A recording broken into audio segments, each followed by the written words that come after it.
Hello, everyone, and welcome to the recap video for the September 2025 Power Club meeting. If you are watching this and you don't know who I am, my name is Chase Teagarden, and a little over 11 years ago, I was diagnosed with complex regional pain syndrome. After suffering in pain for nearly 4 years and having no answers from doctors, I found my way out of pain myself. Since then, I have become not only a doctor of physical therapy, therapeutic pain specialist, and one of 60 fellows of pain science in the nation, but I have started helping others all around the world get out of pain as well. This week alone, I've met with people from Thailand, Uruguay, Scotland, Canada, and the US, just to name a few places. I am so excited to bring you the recap of this Power Club meeting as we are going over the book, The Obstacle is the Way. This was a bit of a reprieve from our previous books, which were more geared towards CRPS specifically and pain specifically, such as The Expectation Effect by David Robson, The Mind Body Prescription by John Sarno, and When the Body Says No by Gabor Mate. For those of you that are in the Power Club and are watching this recap to catch up, the book after this book, The Obstacle is the Way, is going to be Let Them by Mel Robbins. And I'm excited because this is the first book in the Power Club that I haven't read myself. But I love Mel Robbins. I've been watching a lot of her stuff lately. And it seems like this will be a great one for the things we need to learn in the Power Club moving forward. If you're watching this and you don't know what the Power Club is, the Power Club is one of my many resources that I put forth to help everyone, no matter their financial situation, be able to get help for their pain and if it's CRPS or otherwise. So the Power Club is $7 a month. And in that, you get access to not only being a part of these meetings physically, but other resources that I share every single month with the people in the Power Club. If the Power Club seems like something you would like to join, you can click a link down in the description to get signed up. And the next meeting is going to be Saturday, October 25th at 2 p.m. US Central Time.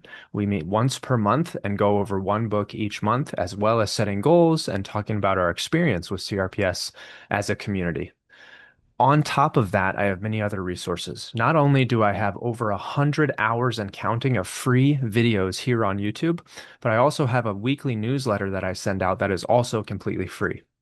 Additionally, I have an 8-week self-guided online program that features not only several lectures on CRPS and how to overcome that pain, but also recommended readings, handouts, toolkits, and about 45 videos of me working one-on-one with my clients in pain coaching.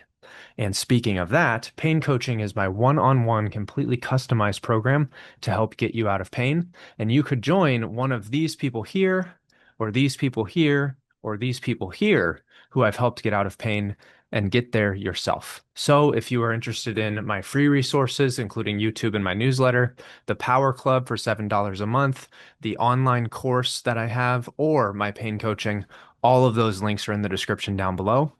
This week in the Power Club, we had Pat, Jen, Carol, and Jeff joining us, and thank you to them for joining us and also being willing to share all of these experiences in public forum here on YouTube. Thank you everyone for joining. Thank you to everyone watching right now, and I hope to see you in the next Power Club meeting. Take care. Okay, so welcome everybody to our September book club meeting, and today we're going over. Let me grab it so I don't have to edit it in later. One second. How about this with all my notes? Oh, there you go. You guys got it. You guys could have. So the Yeah, I obstacle got is the some way. sticky tabs too. I love it. By Ryan Holiday. So we're going over that book, and this is a kind of a departure from the books that actually Jeff has read them too. So he's not coming in No. behind. He's been doing a lot of reading while he's been working with Great. me. Okay, good. And so this was a departure, as you guys noticed, from When the Body Says No and the Mind Yeah. Body Prescription, and our first one, Expectation effect. The Expectation Effect. Yep. So this one was a little bit of a, I would call it a reprieve. What do you guys think? Yeah. Yeah, I didn't finish the whole book because you said go on to something else because I was complaining about a little bit. Yeah. But I will finish the book. That's how I. But I didn't read yesterday. That Hey, good. Yeah. So one of the things, well, let's do this and then we'll circle back. Let's all introduce ourselves. So firstly, you guys know me. I'm Chase Teagarden. I was diagnosed with CRPS a little over 11 years ago now. I've been pain-free for 7 years, and since then I became a doctor of physical therapy, therapeutic pain specialist, and one of 60 fellows of pain science in the country. And I help people all around the world do what I did and get out of pain. And so nice to meet everybody who's watching. But then let's go, Jeff, you're new, so why don't you go next? Introduce yourself a little bit. My name is Jeff. I live in New Jersey. I have CRPS. I've been doing this since the late June, and I'm doing, I think, very well. I had a little funny part this week where, I wasn't working as well as I wanted to. My feet were killing me, but I texted you, Chase, yesterday, and I said, you told me on Thursday, just go out and live your life on Friday. Do whatever you want to do. I did all those things, and what a great day I had. I didn't think about the books. I didn't think about the videos, anything, but having my great day, and man, was it a great day. My feet didn't hurt at all in the afternoon. And I texted him about 5 in the afternoon. I said, you can't believe it. I was complaining so bad on Thursday, but today my feet are great. And this smart ass, so he sends back to me. It was a nugget, though. In my family, we call it a nugget, something you can hang on to. He says to me, and I quote, it's the same feet you had yesterday, dude. So take a chill pill. They're not any different. It's just your emotions are different today than they were yesterday. So all the letters you people have written to people, I took my worst letter. I actually gave it to the person, and it was something else. Yeah. But I felt liberated by it. The person said, I apologize. Love you. It was a half-hearted apology at best, but you know what? I wanted the person to know what they did to myself and my wife, and to me, it was good. So just felt like Friday after that, the pain fell away. Not quite as good as yesterday, but overall, I'm doing great. Good. Jeff, everyone in here has written letters. So everyone in here today has been one of my clients or is currently. And that's exactly right. Jeff, I want to point out the pattern, but when Jeff sent the letter, he sent it on Sunday. And on Monday, he said his pain was really bad and he doesn't know why. But those of you that are my clients, you know why. And then on Thursday, when we met, that was Thursday, yep, he said his pain was doing a little bit. No. Friday, you said your pain was doing a little bit better. When did you get that apology? Way better.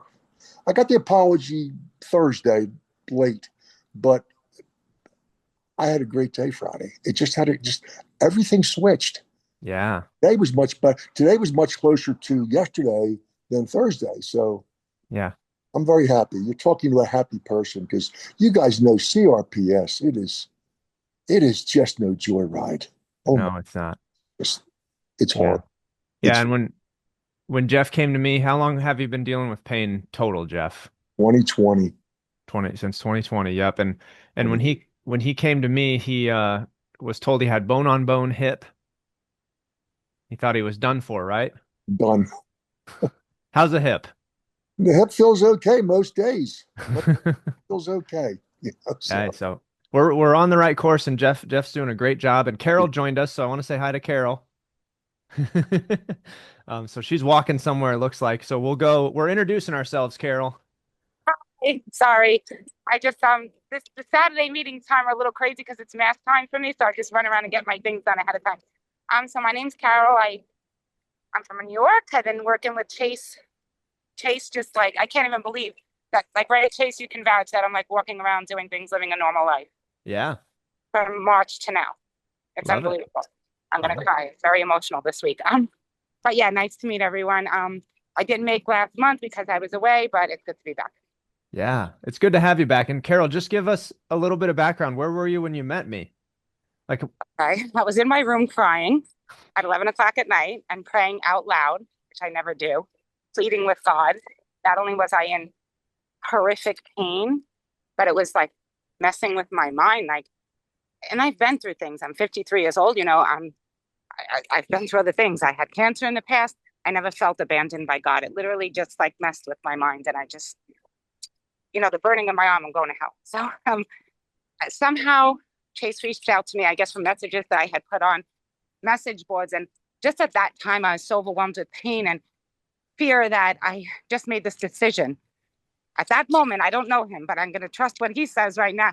And the next day I looked him up and I made an appointment. I just knew that like this is what I need, somebody who believes that I can get better. And honestly, it was quick. I mean, am I still in pain? I'm not going to lie to say that I don't have pain because my arm, I can't really, but that's other complications from the way I've been sleeping. I have a real messed up arm now. So, I'm working on that. But the fact, like, I remember just crying tears of joy that I could put a ponytail in my head.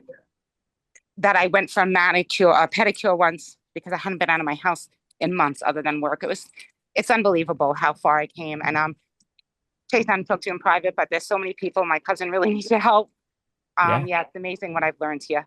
Yeah. I love that. Thank you, Carol, and send your cousin my way. I will. When I met She Carol, really needs your help.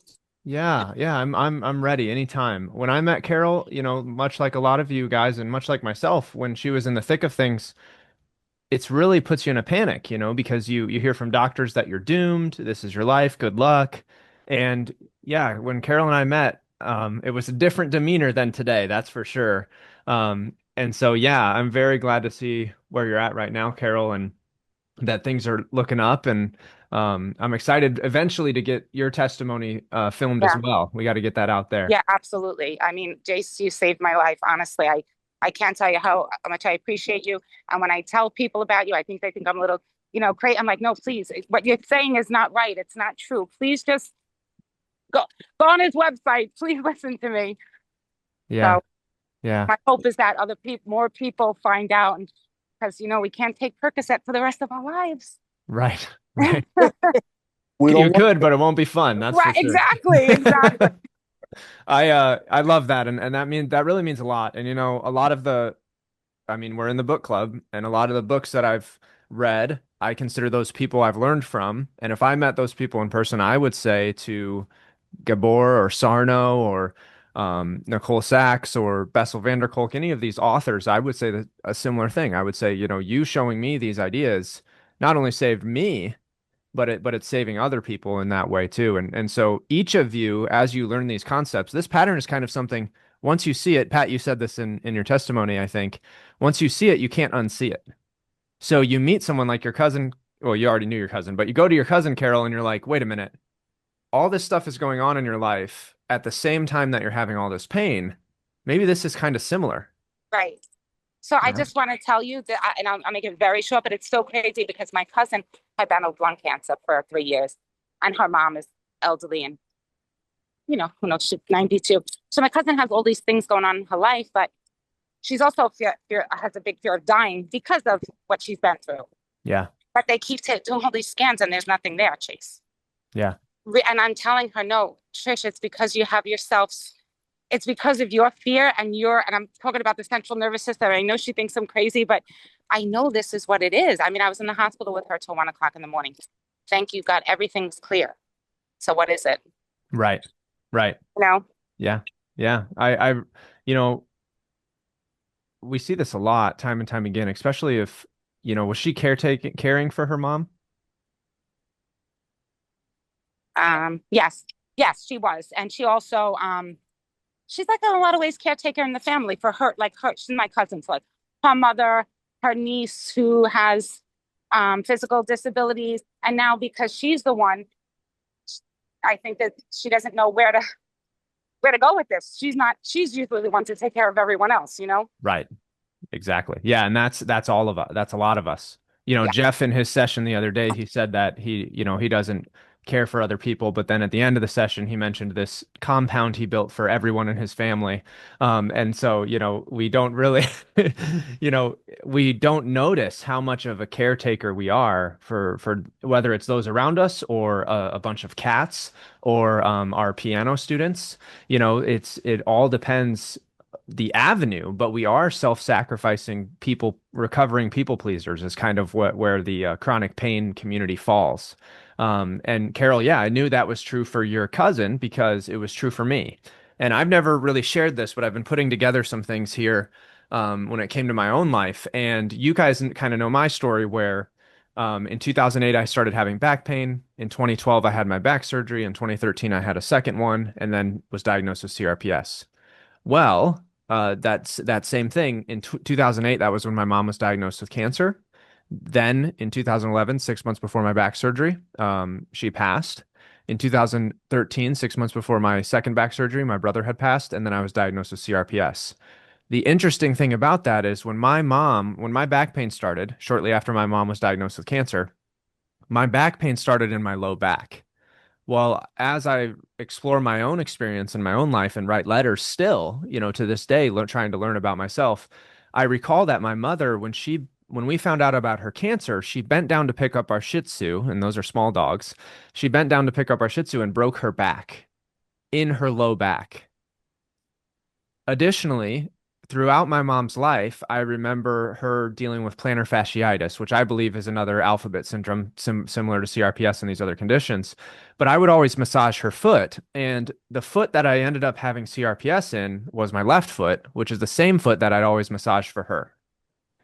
And so I think in this caretaking, caring nature that we have, a lot of times our pain can somaticize, meaning become part of our body, in a way to stay connected to the people we've lost or the feelings that we haven't fully processed or let go of.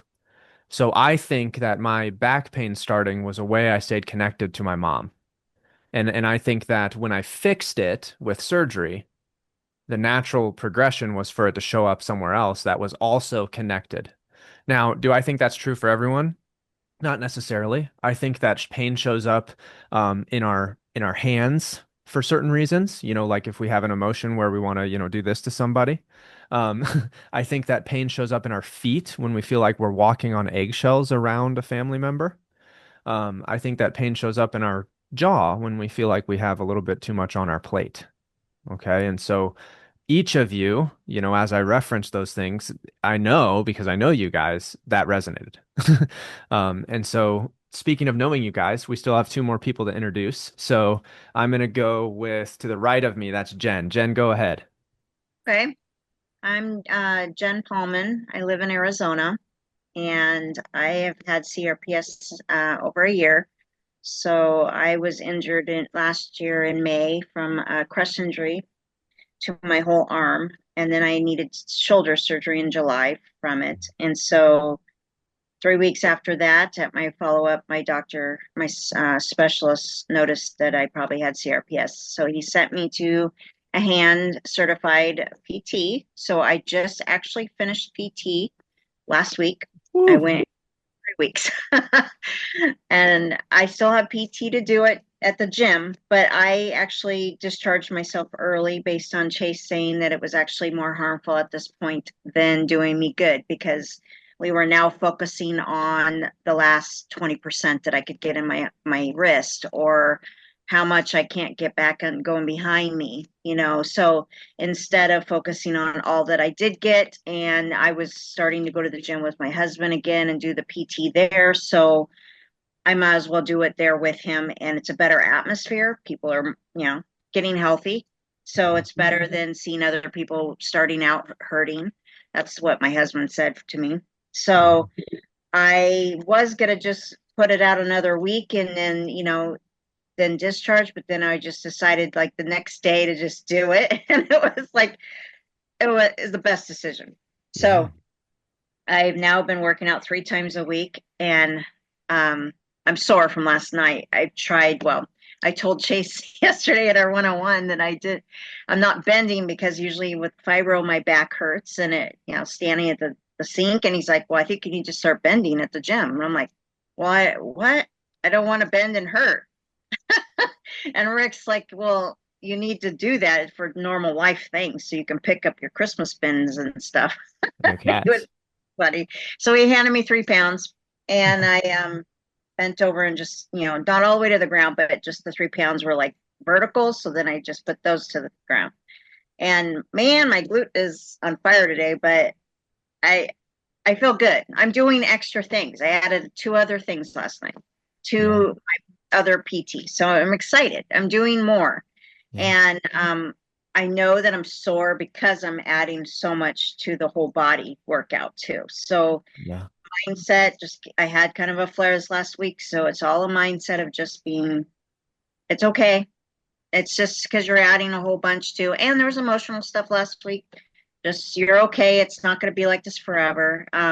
Sometimes it does in the moment though. You feel like it's never going to end. Like I still don't have like my hand still doesn't feel like a real hands from the very beginning. So it's just I've gone through PT. I've gotten straighter fingers and I'm getting more stronger and strength and but it's still got the numbness issues and weirdness. So I'm like, when is that going to stop? I keep having those little doubts of like, but I'm going to trusting the process and just going to keep doing it. Yeah. And I know I only have 4 more weeks of one-on-ones with you. And I'm like, oh, we got to finish everything in 4 weeks. That's not true. I will have the skills and I'll be able to, we have Power Club. I could ask questions, send you things. I mean, I know it's not going to be over in 4 weeks. I mean, but I am doing so much better. I can't even believe it because I found you the end of December and January was so bad. So it was like, life is so much different. I am not afraid to schedule things now. That's huge. Yeah. Like I know how to handle it. I know how to actually because of the PT and if I have to drive in the morning, then I know I have to wake up in the middle of the night 6 hours before and take a pain pill. That way it's not so long between meds, if I'm out and about and I know how to do it. If I have to so I'm not afraid if I have to go do something or how it's going to be. I'm just going to accept it, and before I would be so like scared and we didn't do a whole lot the last year. Yeah. So I'm starting to live life. It's really exciting. Putting more and more into my hand. I'm using my dominant hand more and more for everything. It's hurting a lot, but again, you got to keep putting it into it or, I don't want to stop because I think I'll probably really go backwards probably. If I just stopped using my hand again, I'll probably go back to stiffness and all the issues I had before. So that's what I'm assuming. Yeah, me too. If I stopped using my hand and held it Yeah, in place, it would get stiff and I wouldn't and be starting all over. So just keep going, even though it feels like at this point I'm just doing a lot of muscular stuff and stuff doesn't feel that great. I go hours more where I'm not even really focusing on it. So that's huge wins. And I yeah. am trying to focus more on the wins. I mean, last night at the gym, I told Rick after I go on a hydro massage bed for 10 minutes before my workout and 10 minutes after, and that goes all the way up the body. And it's just absolutely wonderful recovery too. But for the first time, I actually used my right hand to spray the bottle to clean it. Usually I would use my left and I was slowly trying to get, rubbing it off with the clinic or towel. I actually sprayed and didn't even think about it. And I went, I just sprayed the bed with my right hand, Rick. And he's like, that's a huge win. So, I Yeah. mean, I'm taking every win and really making them focusing on those because those are big. Yeah. So I love that's it. where, Yeah, Jen's doing fantastic and we're on this shift and I'm doing this with Jeff as well and there was a point when we were doing this with Pat. We're on this shift now with Jen where we're shifting from ultra focus on everything CRPS and pain and learning about it and how to do this and that to let's just focus on living. Because what happens when we focus on things and give it our attention, they grow. And that's why PT was not so good was because what was happening is we start focusing on with PT, they measure certain metrics. And when you focus on those metrics and you, let's say, like you don't get the percentage degree of twisting that you were hoping for, you have this process that goes on into your mind as a, I'm never going to be the same. It doesn't match my other hand. And the thing is, sometimes those differences in opening are different from side to side. Look at my hands; they're not the same. Okay. And I've never had injuries right here, and they're not the same. And so sometimes that's just how we are. We are uneven in certain ways, and that's not necessarily a bad thing. And so true PT is get you to where you feel confident and then send you on to do your own regular life stuff. And so for you, Jen, out of nowhere, you just sprayed the bottle. And, that could be a PT goal, or we could go live our life and then suddenly we spray the bottle. And that's kind of the stuff that starts to happen. And so that's why when we're ready, we say, okay, I've got enough out of PT. I'm going to go do my PT is going to be living. And that's what is really important. And so yes, all of that plus knowing, and Pat even said this in her testimony. When I watched it back, Pat, I was like, man, you really hit a lot of good gems. So if you haven't I know seen you Pat's did. You did. testimony, please watch it on my YouTube. But Pat said one of the most important things she learned was not to give the pain too much power because eventually it'll go away again. And, even if going away doesn't mean it's completely gone, like let's say you have this baseline ear annoying pain all day long, but then you have these periods where it's really, really bad. Mhm. Those periods, eventually they fade back down to baseline. And the cool thing about it is I used to have pain 24/7. Like I Yeah. had this baseline horrible burn in my foot all the time for years. Yeah. And there was just one day where, and it seems like it's really annoying for people because they think that that's going to happen and then that's permanent. There was multiple days where I would be like, oh, the pain's starting to feel like it's like almost gone or gone. But then there was one day where I was like, wow, I'm out of pain. And that was many years ago, and it was like I noticed like 3 weeks later, I'm out of pain.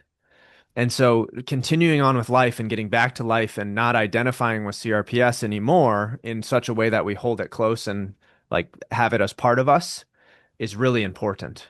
Okay. So I think I said this to Jeff, but the only way we win the game of CRPS is if we stop playing it all together. Okay. And you know what was on my Facebook page today is everything CRPS. Like all these things were like November 3rd, I guess is CRPS day or something. I don't know. Uh-huh. And it was like you can order all this orange, Stuff. clothing. And I'm like, I don't like orange for one. And so thank God I like blue Yeah. because blue's our team.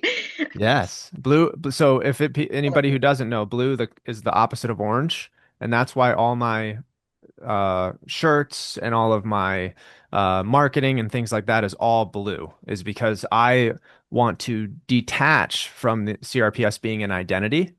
It is something we dealt with. It is something that taught us a lot of really important lessons, and now we're moving on. That's the point. It's not prison, it's power. Okay. Hey, I also want to say that let me just I'll talk to you with the video on something else that like has really helped me, like, and it's online with that. Like I felt like I obsessed on it so much that as like, so the problem I'm having with my arm, in the beginning, like we didn't know, was it frozen shoulder? I know you know this, but is it impingement? They did find a little, but I kept thinking, is this from the way I slept all those months, or is it CPR? And it was like, and then but I don't know. You finally got through to me that it doesn't really make a difference what's causing it.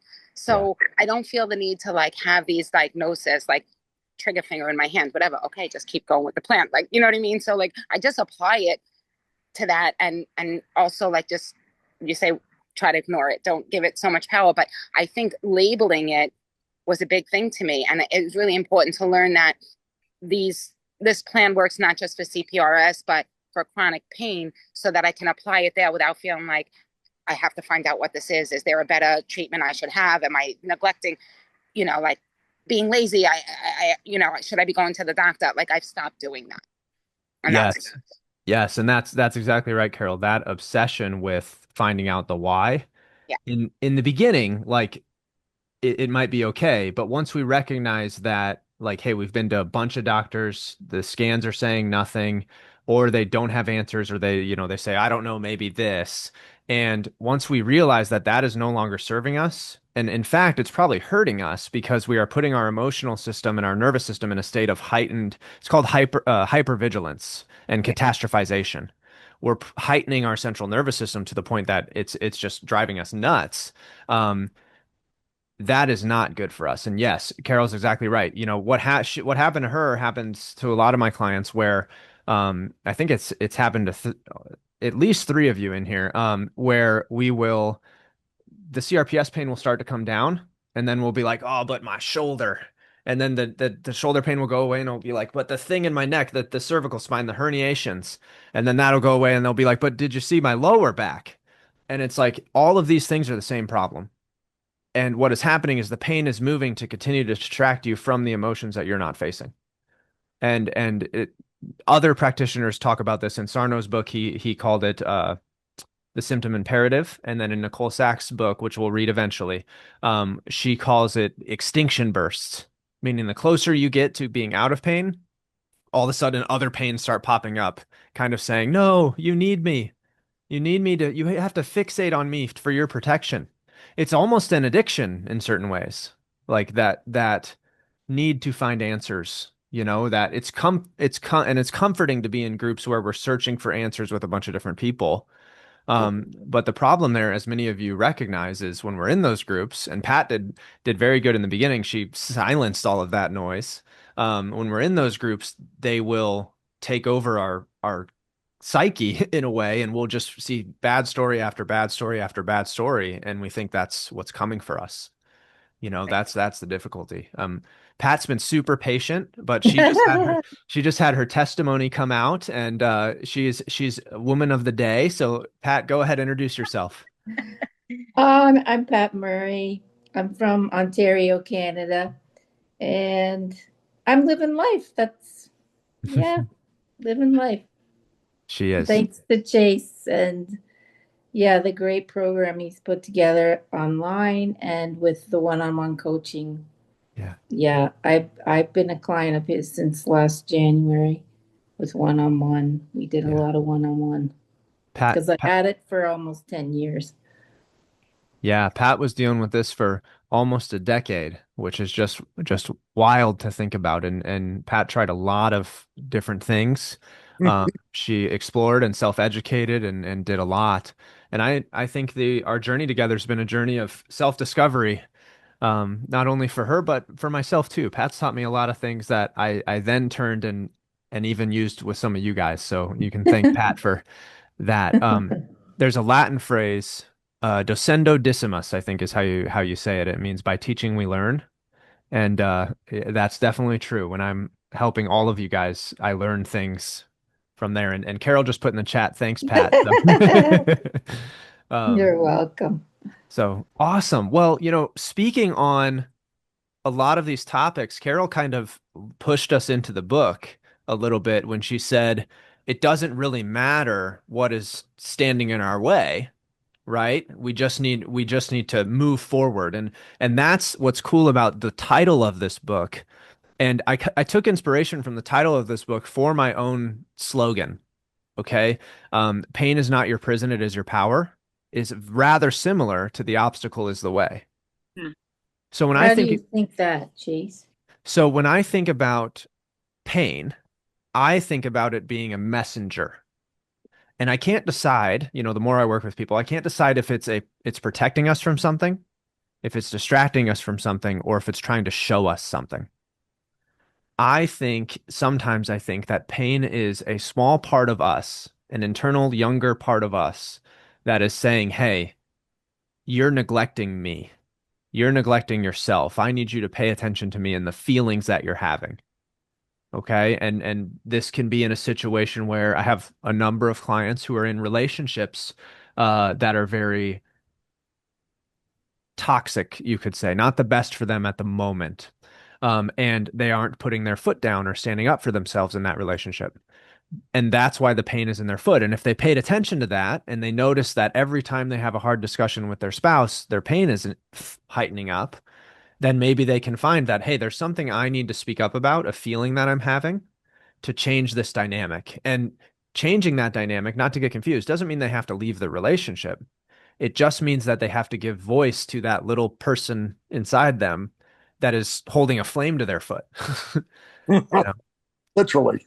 Yeah. And so Jeff, you experienced this firsthand. We didn't even know that we had some feelings about someone in our family, and we wanted to give voice to it. And when we did, things changed. It was quite a voice. Yeah, I had no idea. He pulled it out of me, and it came out. Yeah. Yeah. We didn't even realize. We didn't even Uh, start with that individual. Chase, I was in kayak shopping yesterday. I'm trying to tell the salesman about what you are and what you do. He looks at me like I have 12 heads. Yeah. Oh, Yes, it's frustrating. it's frustrating, but he has pain too. I thought, let me help this guy, but Yeah. it didn't work. You know, Yeah.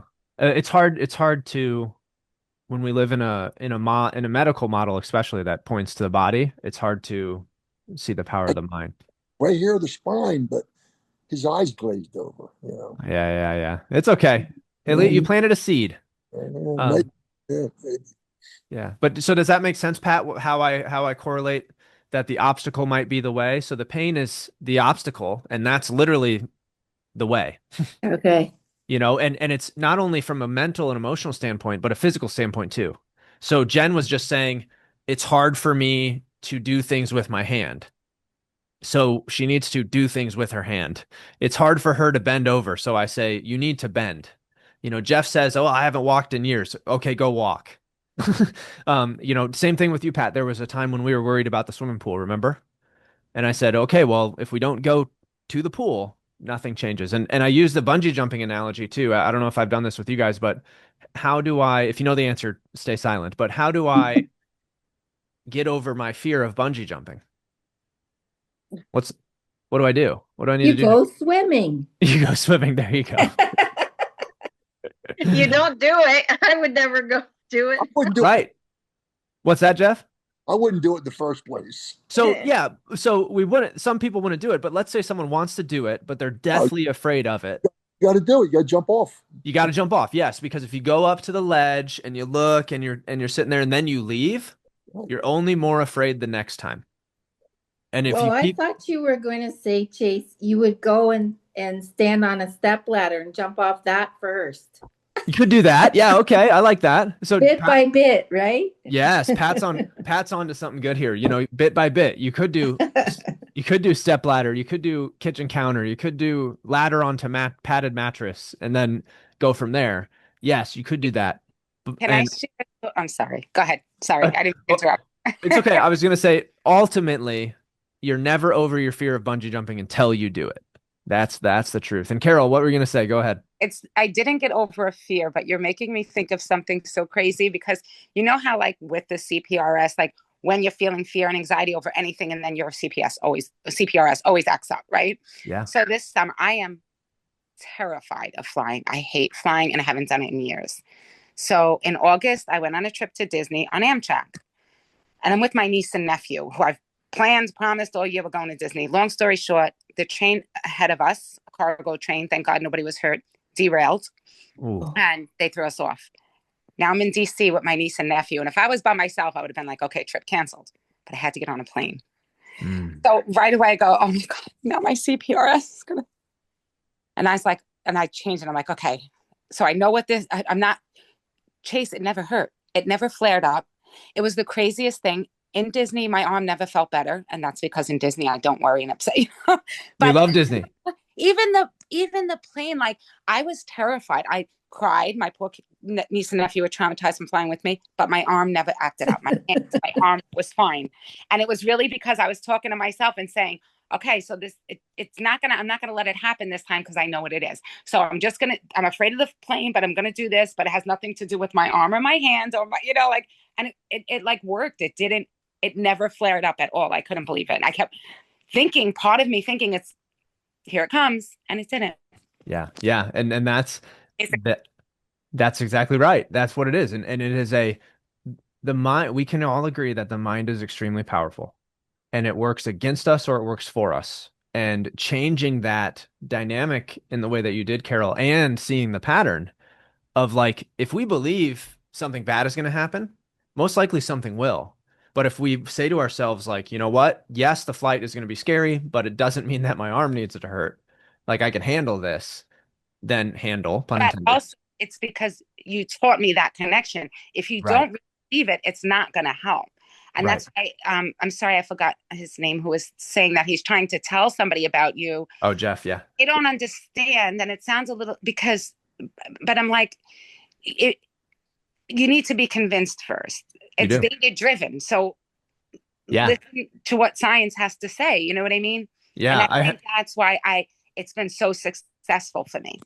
Yes, and that is the part that's important. That is why I had another client who is taking a break from working with me, and I hope she watches this, but she accepted the emotional component, and then she said, I need to go work with my psychologist on this. And I said, that's great, but you need to work with someone who can make the connection for you. Because if you go work with your psychologist on the emotions, but they're not pointing out to you, hey, today, on this day when you are having this flare, it's because of these emotions, then you're not going to make that connection. It needs to be reinforced over and over and over again. And that's the beauty of being a pain coach is I can make those connections over and over. So you finally believe like, oh man, it isn't a coincidence that this Monday for out of the blue, my pain is acting up. It's actually that I sent that letter on Sunday. You start to make that connection every single time. Like, oh, my daughter just called. I'm bothered by this and here's my pain, and so as you make that connection, the pain loses its utility, which was distract you from the emotions. So we're taking away the ability and we're also learning to pay attention to whatever the pain is trying to tell us. I have another client who this morning, if she watches this, she'll know who she is. She was having a hard time making that connection of the physical pain versus the emotional pain, etc. And she was talking to me about stenosis and herniations and a whole bunch of things in her back.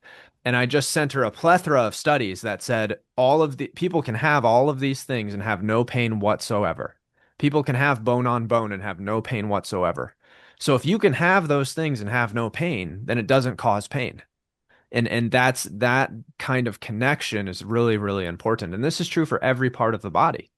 And so, yeah, you do have to be convinced. You do have to see the research that shows that surgery is just as is only as effective as placebo or fake surgery. We can have surgery on our shoulder and a fake surgery on our shoulder, and the outcomes are identical. And there's studies all over my website that show that. So yes, it is a matter of convincing and pattern recognition. Um, If I could, Chase, could I sort of segue into something that I liked in the book? yes, that'd be that? good. Because, everything you're talking about, it takes courage. Yeah. And so I like this one line where he says, what they meant when they said the obstacle is the way is that the hardest, most heartbreaking moments of life can be transformed by endurance, selfishness, courage, kindness, or by decency. Nothing is ever truly a waste. Nothing is totally irredeemably bad. That's right. I love that. There's always some comfort in every experience, some way to move forward from it and use it productively. Absolutely.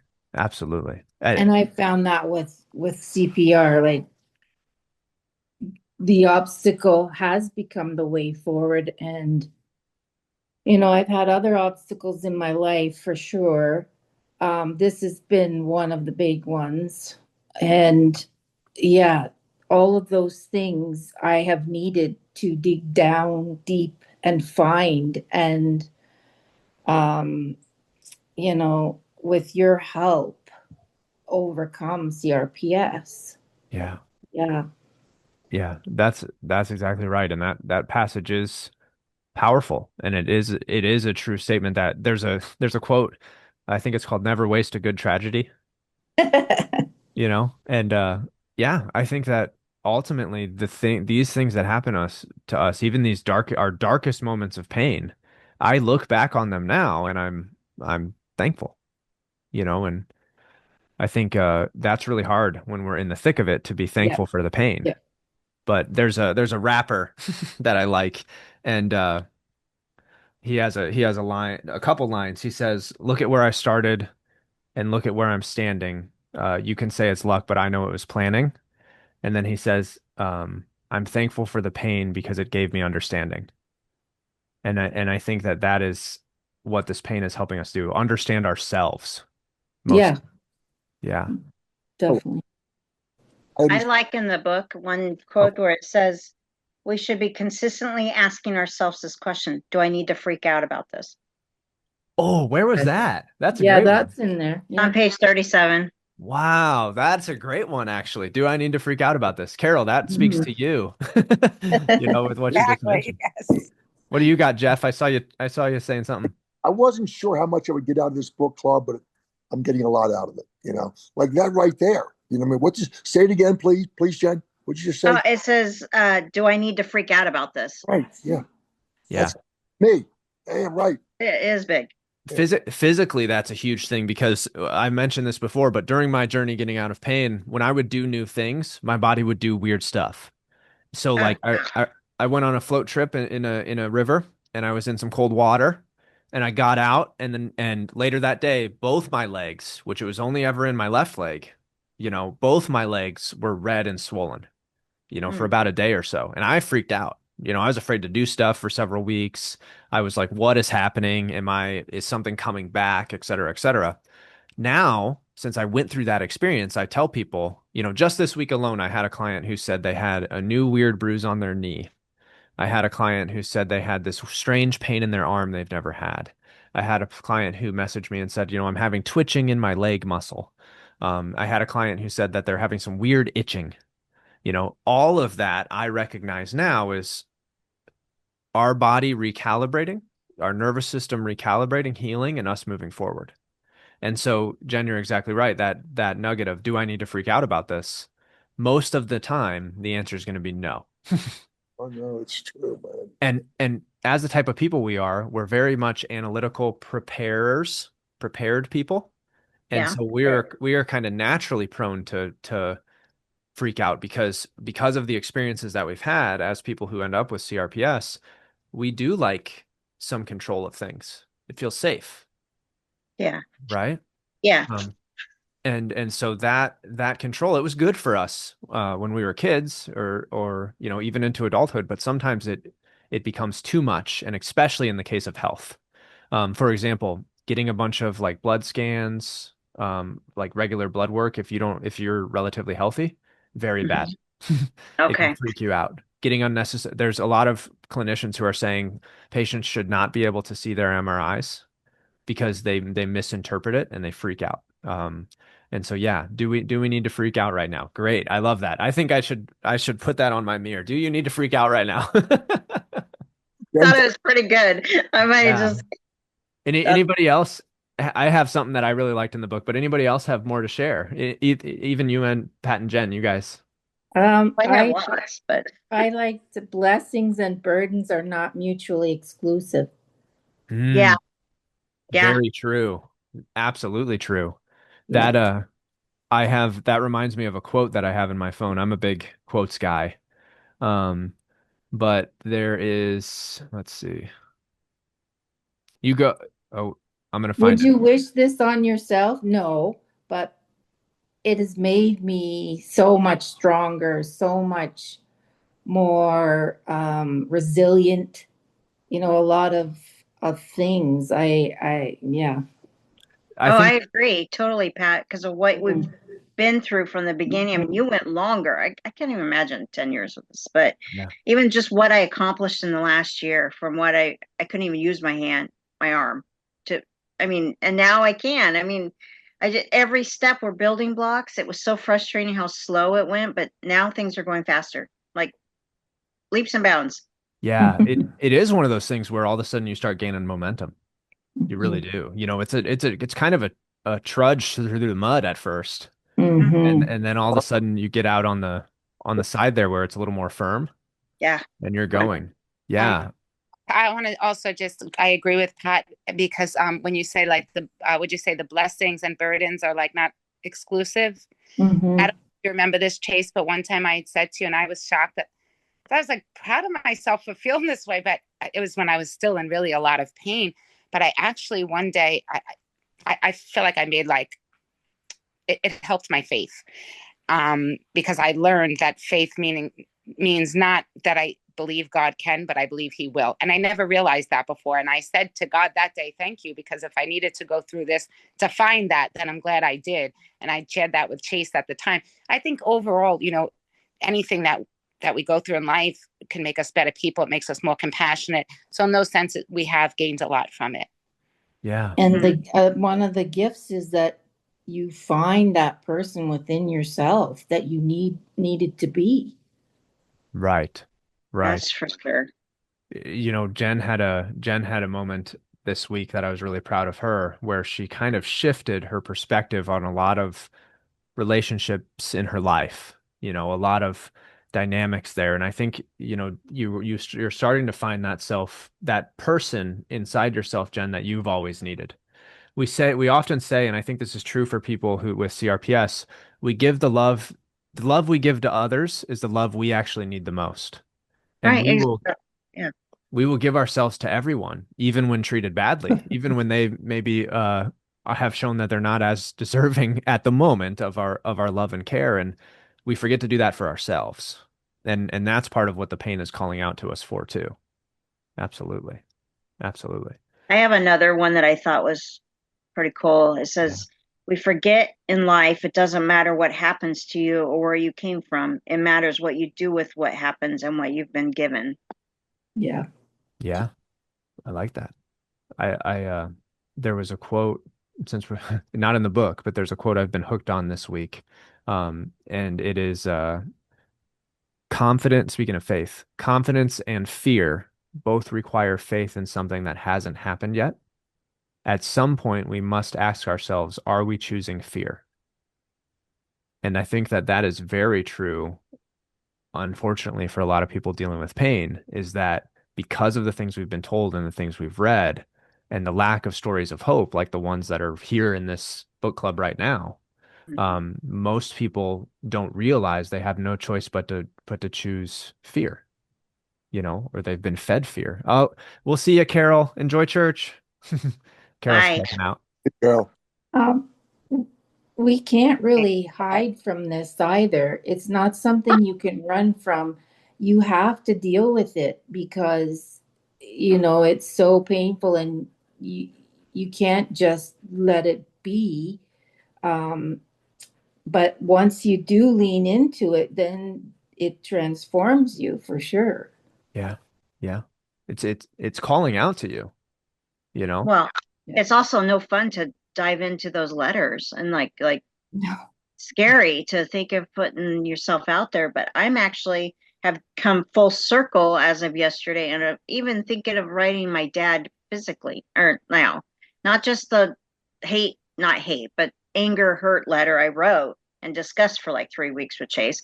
It's like now I'm like, last week he had thought about, well, would you want a relationship with him? And so then all week I thought about it. And then I saw his picture on a Facebook post and then I started to miss him. And then it was just like, so I'm having I think a healing inside for that part that what do I have to lose? I have a lot. It's scary, but I can send it. And then whatever happens, if he says, yeah, he wants a relationship and he's missed me and it's just because it was hard for him or whatever to reach out, then I'm gaining that. If not, I know where I stand. And then that's growth there too. I can heal. Yes. And then we move on to my mom. That'll be a whole other thing. But I first have to do the letter. And that's what I have to do in the next couple weeks. And yeah, that's going to just sit down and do that because that's the biggest hurt is my mom, what she did to me. So I've been putting that off and I know I need to do it. And I know we're talking about living life and bullseye stuff now, but I really need to get back to doing the deep emotional stuff. yeah, we'll do it. Yeah. We'll work on it. You know, it's kind of a when we're ready type of thing. I often say if I would have presented these theories to my younger self as myself now, I probably would have punched me in the face. Because I was not ready to hear that. I wasn't ready to deal with that emotion. And if we first met, Jen, and I opened with that question, do you want a relationship with your dad? You probably would have hung up the call, asked for a refund. I do know at our the one-on-one free consult, we discussed a few things that were like the biggest hurts, and it was my dad and mom and that kind of thing. But I asked you, you're not going to make me write a letter to them, like me reconcile. It's on them. Right. They are the one that hurt me. And so I was like hesitant to even do it one-on-one with you if that's what you were going to make me do right away. Like I had to be the bigger person. Without any growth in myself, Yeah. or understanding. So that Yeah. was like a huge from May to now, like Huge shift. It's a huge shift. It's also, one of the phrases that Jen always uses is, I need to let go of that. I need to let that go. let go, let go. And I always ask Jen, what do we hold on to something with? My hand. And her pain is right there, Yeah. and so that is it's all of this calls out to us. In fact, the things that have happened to us that other people have done to us, we say that hurt me. Right. That was painful. So is it any wonder that we end up with pain? I mean, these descriptions, they come up as phrases that we understand for a reason. We don't, if someone hurts us, we don't say that really wiggled my toe. That wouldn't make any sense, you know? My And gosh, that's so funny.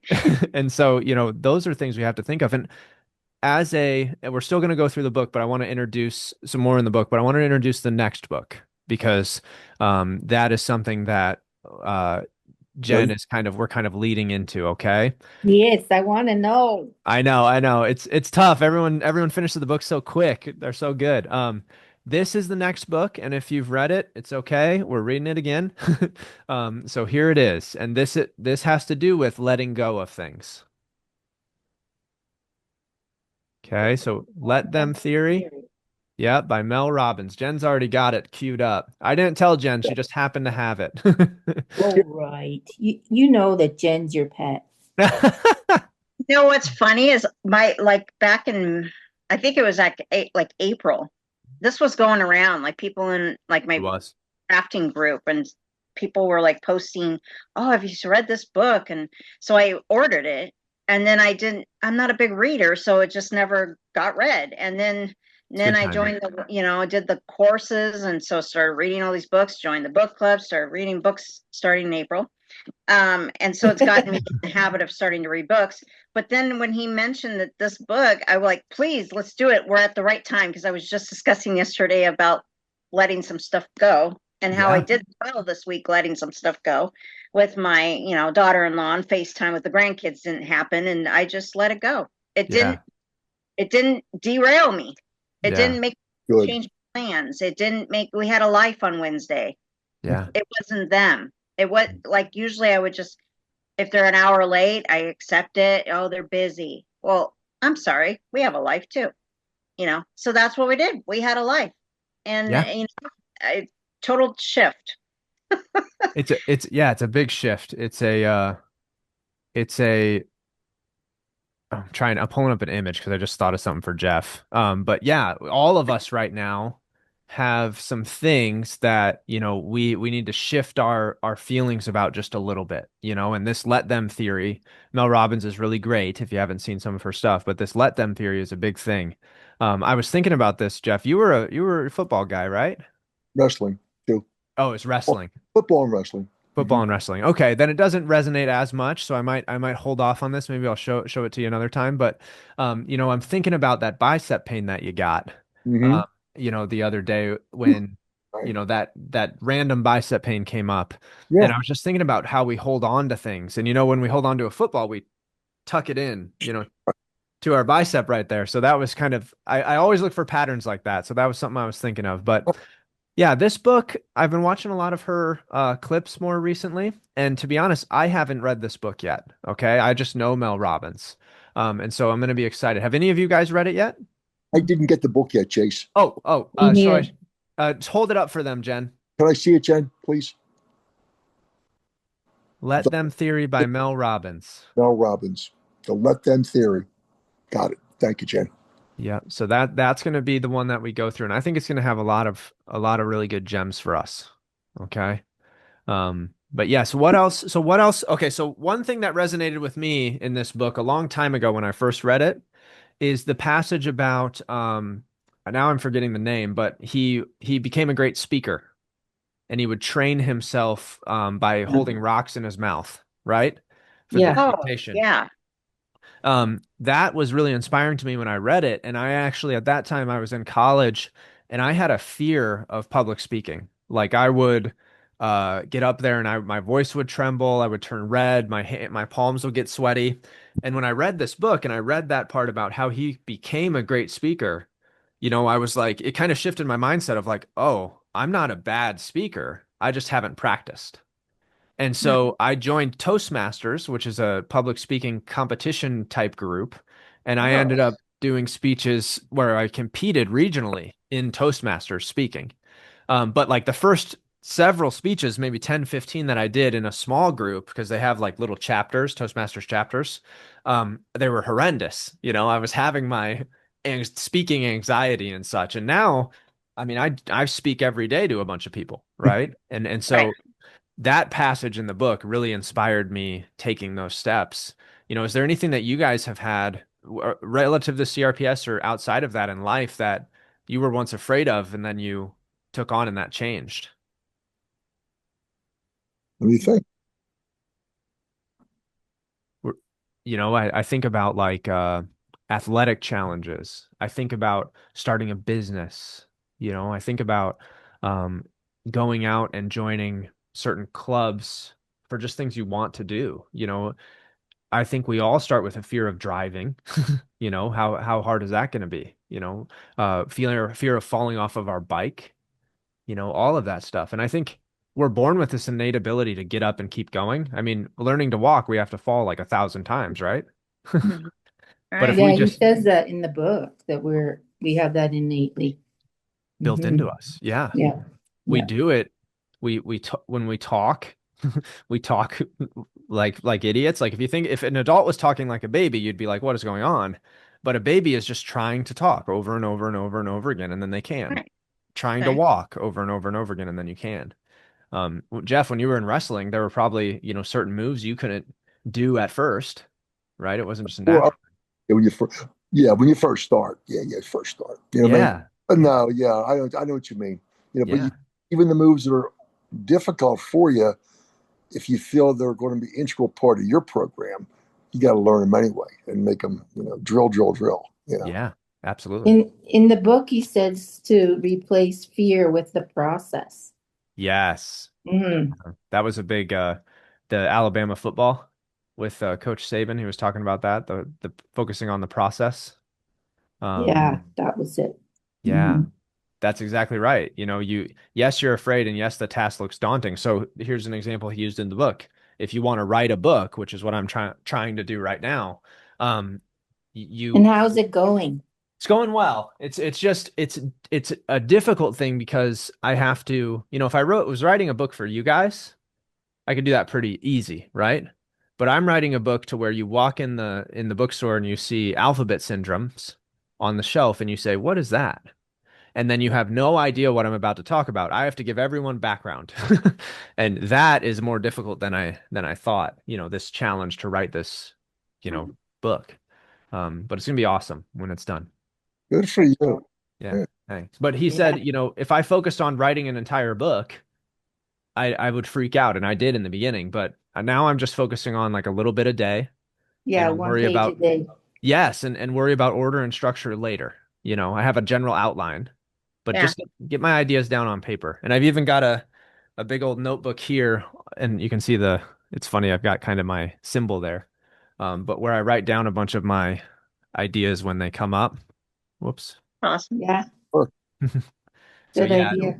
it'll be fun. Okay. Anything else? Jen, you both had a lot of tabs in there. What other Yeah. gems you got? I like the fact that changing your perspective That's really awesome. Yes. of just how you look at what's happening. It's Yeah. just take a step back and the way you could take it as, oh my gosh, it's horrible, your life's over, or you can move forward and learn from it and grow. Yeah. And that's what we're doing through these books is growing and learning about ourselves and what caused this CRPS. And now we're trying to get out of it. That's exactly right. And all these books, even though only one of them we've read so far directly mentions CRPS, all of these books have things we can apply to our journey. Oh, exactly. I Yeah. mean, I could just sit here and be, just focus on all the negative and, but I'm more excited now of the possibilities of life. Like, I mean, I have fibromyalgia, so 20 years has been pain, like, and my life changed when I got diagnosed with that and how my body has felt. And then with CRPS, it's just a whole other horribleness. And I mean, I thought my life was completely over. And so to go from all that, I actually feel like I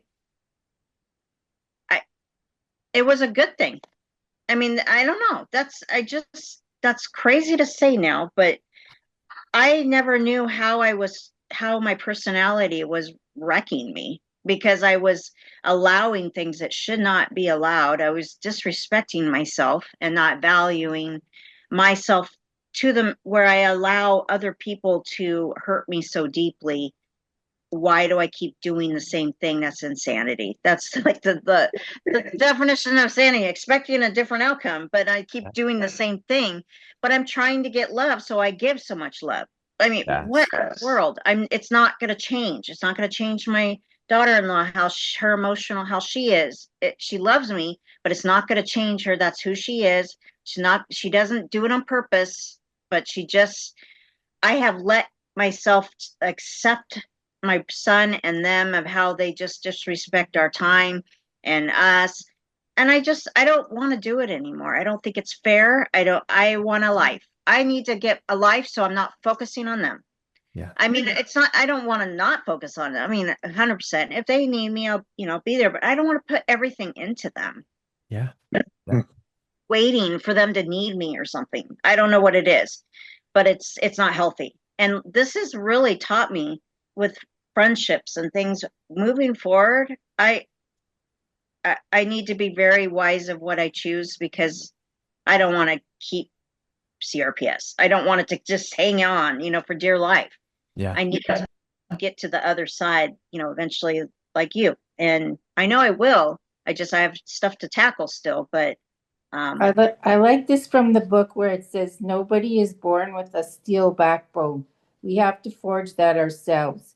We craft our spiritual strength through physical exercise and our physical hardiness through mental practice. Mm, Sound mind in a strong body." that's right. That's right. And That's what you're and doing, Jen. that is what Jen's doing. And thanks, Pat. Jen is learning, we often think, with the medical field, we separate the two, right? Mind and body. But it's exactly right. As we heal the mind, the body heals, and as we heal the body, the mind heals.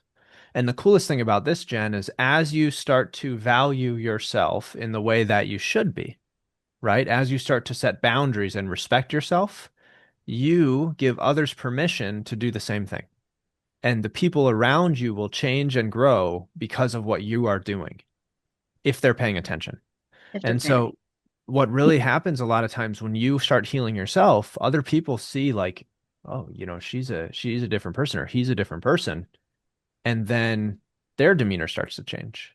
And they might even value you more because you're setting that boundary like, hey, you're not going to be a part of my life if you can't respect me in the way that I'm trying to respect you. Right. And I'm still having a hard time a little bit because it's grandkids. It's like yep, if I tick her off, my son is not good at communication or pictures, and she's our link.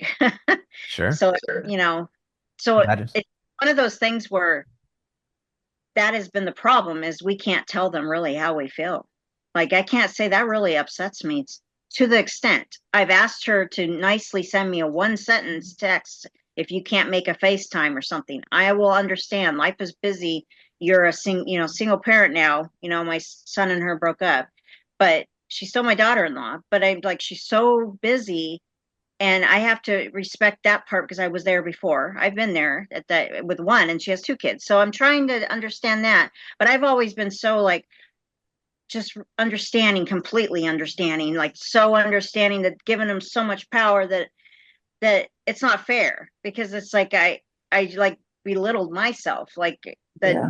my life doesn't matter. So it's like right now, this week was empowering that I just kind of went, I didn't if we can make the FaceTime, sure. But I told her what we had to do all day, and she didn't even respond to the text, and it still hasn't. And yeah. I'm like, you know, and before it would have really upset me, and it didn't. And Rick was like, "I'm glad you could finally do that," because he's stronger, like in the sense that he just kind of and it sometimes makes you mad. But like you have said, sometimes it's better to be a hole, and you'll have a better life. I want to be that, but I mean, it's like sometimes you got to find the balance of I Balance. can't keep getting walked over, Yeah. walked up. Yeah. I agree. And I think our next book is really going to be great and punching that point home. Yeah, I think so too. Come at a Yeah. perfect Many time for me to read pages. How What's many that? pages? it. Yeah, good. Oh, it looks thick. Oh, and it's small writing. Shoot. Oh, yeah. Oh, it's a big one. I better start now. Yeah, It's a I bit. should have started 99. 2 weeks ago. How much? 299. Oh, wait. There's an appendix. I don't know if that counts. No, I don't think we're reading the appendix. You said 299? Yeah, that's a That'll be all lot. right. I think there's an audiobook version too, so it'll be good. And That's 10 days. That's 10 pages a day. yeah, there you go. Okay. See, breaking All it right. down. We can do that. I better start that though. I can't wait till the last week. No. So the next Power Club meeting for us is going to be October 25th. Okay. Okay. Do you happen to have November's? We will call it the 22nd probably. Okay. 25th. October 25th at our normal time. Okay. October 25th. Okay. And that'll be good. I'll be rounding out the end of my 2-week vacation. Oh, Ooh. I'm excited. You'll be chill. Yeah, Are I'll you be going to actually go relaxed. somewhere? Yeah. I'm gonna go back to Japan. So I'll be when Okay. we do Power Club, I'll be in Japan. Oh, Because I'm gonna stay there until December probably. okay. We should all go there for Power Club. There you go. Power Club in Tokyo. That would be expensive. That might be, yeah. More than our $7 a month, right? I'm super excited. Let's share some goals that each of us have for the next month between now and October. What kind of stuff do you guys want to tackle? Hmm. Whoever wants to go first can volunteer. Hmm. I'll go first. You got to give you time to think. I think just for a second. Okay, so next week I've got the 5K, the CRPS 5K Oh, whoa, in already. Charlotte. Okay. I'll probably, put myself on live at some point on Facebook Live or something. So you guys can see everybody in the house. Oh, cool. If you're not able to make it, but Saturday night I'll put up myself on Facebook Live and let you guys see what we're doing. There's a No, 34. I'll be too jealous. Well, there's going to be more meetups. Don't worry. And there's going to be 34 people there. So that's about 14 clients plus their friends and family. Wow. So it's going to be good. And that's my biggest goal really this month is 2 goals. Have a successful meetup in 5K and also actually take time off during my 2 weeks. Because what I've done in the past, if I say I'm going to take time off and then I'm still answering texts and all these kind of things, I think I'm just going to tell everybody that's working with me. So Jeff and Jen, prepare yourself. I will not be available in those 2 weeks. I'm going MIA. So yeah, Well, those I are my think 2 my goals. last one-on-one is October 14th, so we should be good. That actually, yeah, works out perfect. Yeah, that'll work out perfect. And then from there, you're absolutely right, Jen, with the one-on-ones ending. You are never done growing, even if you get out of pain. There are still things that we get to work on, and that's the exciting part of life. So you're doing the bullseye. I mean, you're toying with the idea of volunteering or working again. You're toying with the idea of doing a bunch of things you never thought you'd do again. And that growing in that way, that is what this is all about. That's what coaching is all about. Even though you guys are all wonderful, I don't want you to need me for life. I want to give you all the tools you need so you can say, Chase, I'm good. I'm out of here. Right? It's a horrendous business model, Yeah. but it's great. It's great for my clients. Okay, so that's my goal. Actually take a vacation and also have a great 5K. Who's next? I'll go. All right, Jeff, go ahead. What I did yesterday. I'm going to live my life. I'm not going to think about CRPS. That's And right.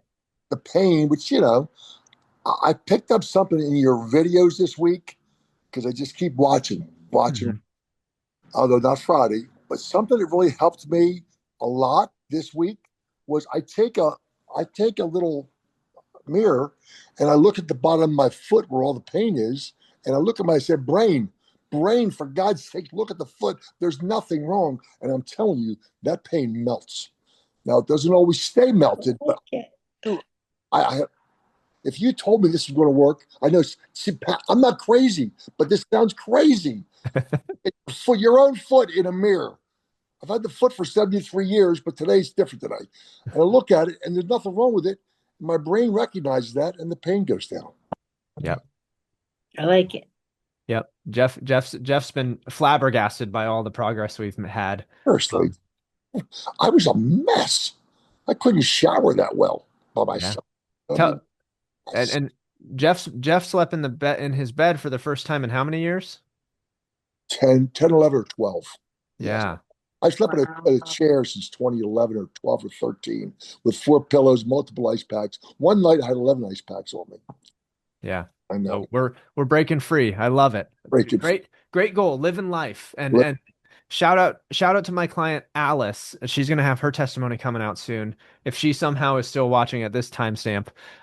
She said something the other day as we were finishing up. I said, Alice, you still have a little bit of pain. It's okay if we want to continue our sessions. We can keep working on stuff.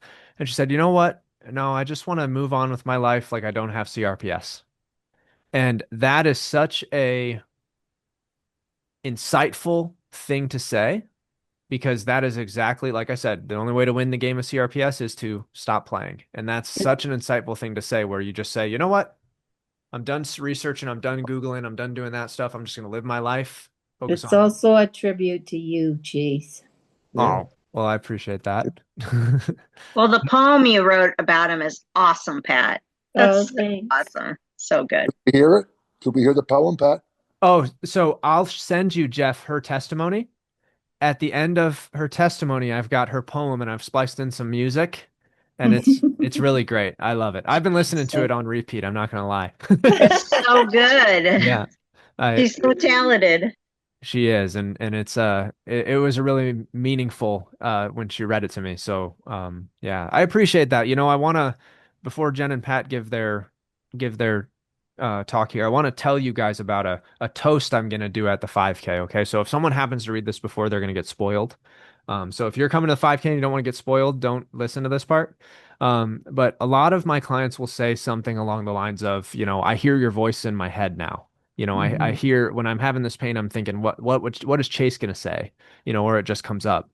Well, I want to like give you insight of where that voice came from. Okay. So my mom, when she was diagnosed with cancer, they gave her 9 months to live.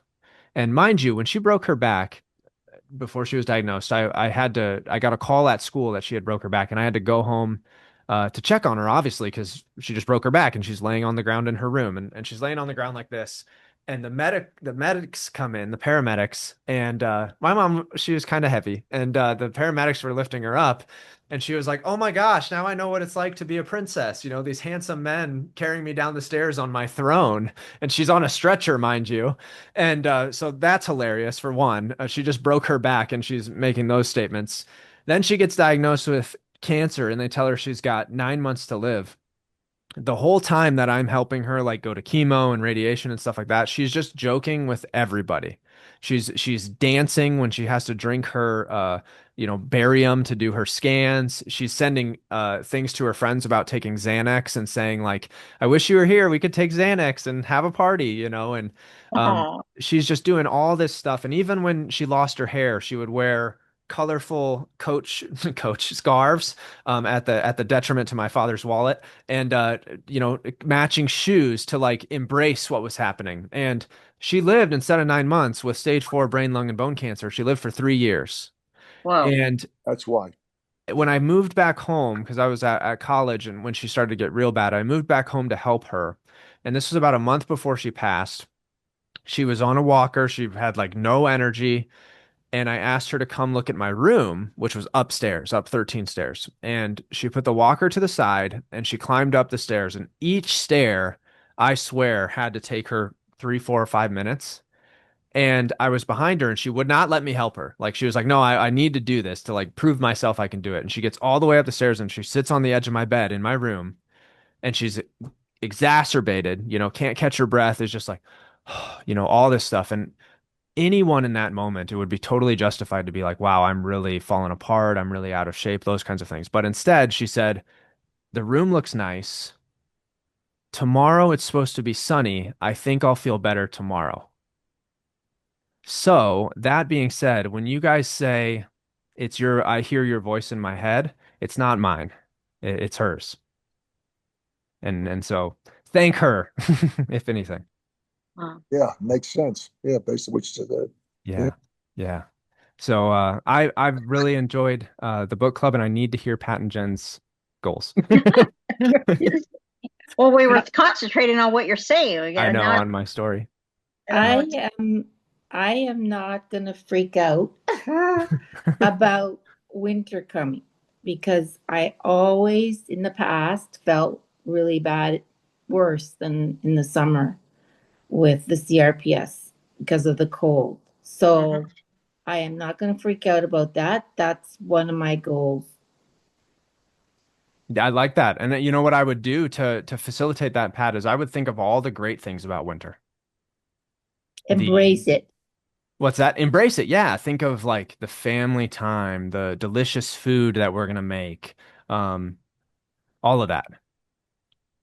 I think that's good. Yeah, winter can definitely Sweaters. sweaters. Yeah, yeah. I don't get to wear Pumpkin sweaters. pie, Christmas, all that stuff. Yeah. Yeah.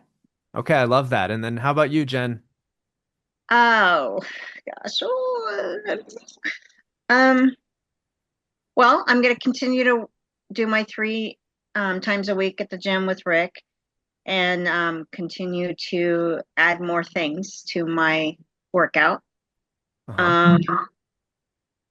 Hopefully, well, I will finish up the next month we'll be ending my one-on-one with you. I already finished the courses and got my certificate, so I'm done with that. So I'm gonna have a lot of free time. Yeah. So that's why I'm doing that bullseye to get me thinking about it, because now I don't have PT where I'm driving to it. So now I have more time at home and I'm like, what do I do? Sometimes I don't have creativity to go scrapbook. So I'm like, what am I gonna do? I don't want to just watch TV anymore. Or that's just been kind of my life. Watch movies and watch TV. I need something more. So I'm looking forward to less pain and trying to figure out my next move. And that might be where I would like to find some courses. That's part of my homework. I got to research to see if I can take either free Word and Excel so I could just brush up. And then also Rick is going to teach me how to do the Microsoft calendar. So just brushing up on some skills because I haven't worked for 20 years. Yeah. So those are things that I need to do. So those are probably that'll be my goal probably, is research that. And if I have to sign up for a class, I'll do it. And come and see Pat. Yeah. Well, that's next year. But that's also the long-term goal, is to be able to fly, to go see my grandkids and now go see Pat. So Love it. Love it. I think we all have wonderful goals, doable goals. And I'm excited for us to reconvene next month and see where we're at with that. Sound good? sounds good. It's been great. Okay, guys. Wonderful book club. I say this every time, but I think each one is the best one so far. Yeah, I know all of you. I extended the offer out for Charlotte, and this year it wasn't in the cards, but don't worry, next year. I'm not sure the location yet, but we will do another meetup, and I have no doubt that we'll get you guys out there. Okay. Sounds good, Chase. All right, guys. Nice to Well, meet you, Jeff. Yeah, nice to see you. I've been watching you for weeks and months on end now, by the way. yeah, Awesome. It's cool. We all kind of learn to know each other through the experience, and then connect like this. It's cool. We need another male here, so that's good. Yeah. Good. There we go. We need a balance. Yeah, definitely. I need a balance. Yeah. I was drowning, Jeff. No, you weren't. But I'm glad to be free of that. But be free of CRPS, be free of CRPS. Just live your life. Yeah, that's right. Let's live our lives. All right. I'll see you guys next month, and I'm just gonna end it at the same time I end the recording, okay? Thanks, guys. Okay. See you all all. right. See you guys. Have a good day. Bye-bye. Okay.